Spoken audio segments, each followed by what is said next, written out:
నెల్లూట రవీంద్ర గారు కూడా విచ్చేశారు. వారికి సాదర స్వాగతం. రవీంద్ర గారు ప్రత్యేక వారు ముఖ్య అతిథిగా విచ్చేశారు. నెల్లూట్ల ఫౌండేషన్ నెల్లూట్ల జనగాం వారికి వినమ్ర స్వాగతం.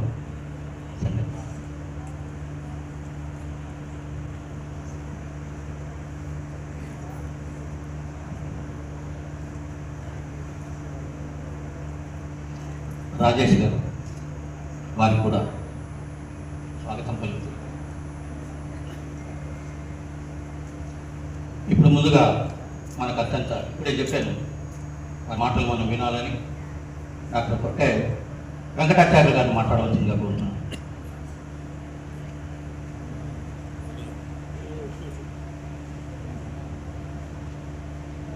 అందరికీ నమస్కారం. ఎగువ సభవారికి దిగువ సభవారికి అందరికీ నా ప్రణామములు. ముఖ్యంగా నా మీద అభిమానంతో నన్ను ఇక్కడికి ఆహ్వానించినందుకు నేను ధన్యవాదాలు తెలుపుతూ ఉన్నాను. కాకినాడ అనగానే నాకు ఒక పరమానందభరితమైనటువంటి అనుభూతి కలుగుతుంది. ఎందుకంటే 1985లో నేను కాకినాడ వచ్చాను. అది రావడం గొప్పేం కాదు, కానీ ఒక మహత్తరమైన పని కోసం వచ్చాను. మహాకవి శ్రీ కాళకూరి నారాయణరావు గారి నాటకాల మీద, ఆయన రచనల మీద సమగ్రమైనటువంటి డాక్టరేట్ పట్టా పుచ్చుకున్న వాడిని నేను, మొదటి వాడిని నేను. అంతేకాకుండా ఆయన గురించి ఆనాటి సమకాలికులు అప్పటికే వృద్ధులైనటువంటి వాళ్ళని కలవడానికి 2 రోజులు కాకినాడలో ఉండి కొంత విషయాన్ని సేకరించుకొని ఆ తర్వాత కాకినాడ లైబ్రరీకి వెళ్ళి అక్కడ కొన్ని పుస్తకాలు చూసుకొని ఆ విధంగా 2 రోజులు 3 రోజులు నేను కాకినాడలో ఉన్నాను. దీన్ని కాకపురి అంటారు, కొన్ని పుస్తకాలు కాకపురి రాసి ఉన్నారు.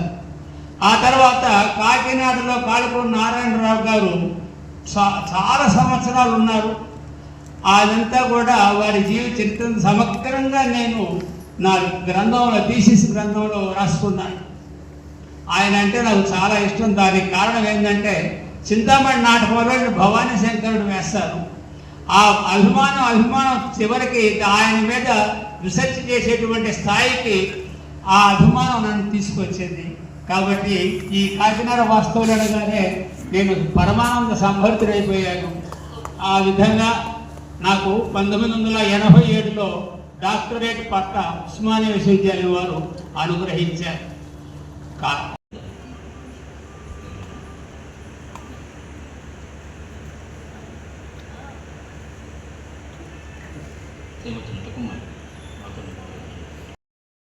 సాయంకాల కార్యక్రమానికి అధ్యక్షత వహిస్తున్నటువంటి పెద్దలు గౌరవనీయులు లంక లక్ష్మీనారాయణ గారు, చీఫ్ గెస్ట్గా వచ్చినటువంటి నాతో సహా వచ్చినటువంటి ఎండి కఫ్ గారు, రామకోటేశ్వరరావు గారు, బొప్పన నరసింహారావు గారు, వార్జల్లి నాగశ్రీనివాసరావు గారు, నాట్యాచార్య ఎంవి రమణ గారు, చంద్రకాంత్ సినీ నటులు, మరి అదేవిధంగా ఇంకా వేదికను అలంకరించినటువంటి పెద్దలు, ఈ కార్యక్రమానికి విచ్చేసినటువంటి కళాభిమానులు, కళాకారులు, కళా హృదయం కలిగినటువంటి వారందరూ కూడా స్వాగతం పలుకుతున్నాను. నా పరిచయం నెల్లూట్ల రవీంద్రరావు, జనగామ వాస్తవ్యుడిని. జనగామ వరంగల్ మధ్య మార్గంగా ఉంటుంది. 9 ఏళ్ల క్రితం జిల్లా కేంద్రంగా ఏర్పడ్డది.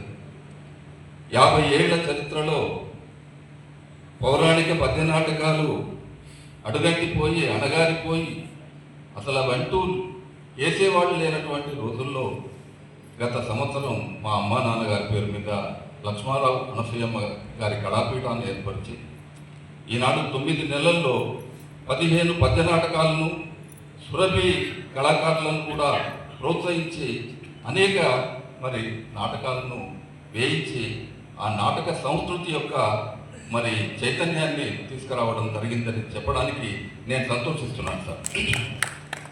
ఇదే కాకుండా పెద్దవాళ్ళను కళాకారులుగా చేస్తే 80 ఏళ్ల వాళ్ళు ఇంకెంతో కాలం ఈ రంగాన్ని మోసుకపోరు. కాబట్టి వెంటనే నేను ఒక ఆలోచన చేశాను. 8 ఏళ్ళకి కనుక మనం కళారంగాన్ని నేర్పితే 92 ఏళ్ళు బతుకుతుంది ఈ కళారంగం. కాబట్టి ఈనాడు మనం ఎవరి మీద దృష్టి పెట్టాలి అని చెప్పి ఆలోచించి 15 నాటకాల అనంతరం నాకుగా నేను నేటి బాలలే రేపటి పౌరులు, మరి ఆ బాలలను పట్టుకోవాలనేటువంటి ఉద్దేశంగా ఆంగ్ల మాధ్యమం ఉన్నటువంటి పాఠశాలలకు పోయి గౌతమ్ మోడల్ స్కూల్ అనేటువంటి పాఠశాలను మొట్టమొదటిసారిగా తొలత ఎంచుకొని ఇదే వేదిక మీద త్యాగరాయ గాన సభ దద్దరిల్లేలాగా 4 బస్సులతోటి జనగామ నుండి ర్యాలీ 50 మంది బాల కళాకారులు బాల భారతాన్ని ఇక్కడ ప్రదర్శించినట్టు చెప్పడానికి కూడా నేను సంతోషిస్తున్నాను. దయచేసి ఇదంతా ఇక మా చరిత్రంతా నేను చెప్పుకోకపోతే పెద్దవాళ్ళు చాలా మంది మాట్లాడేస్తుంది. అనుభవజ్ఞులు, అద్భుతమైనటువంటి వాళ్ళకు ఉన్నటువంటి అనుభవ జ్ఞానంలో నాకైతే పెద్దగా లేదు. ఎక్కువ మాట్లాడితే నన్ను కొంచెం మన్నించాలి, క్షమించాలి. ధన్యవాదాలు. ధన్యవాదాలు సార్.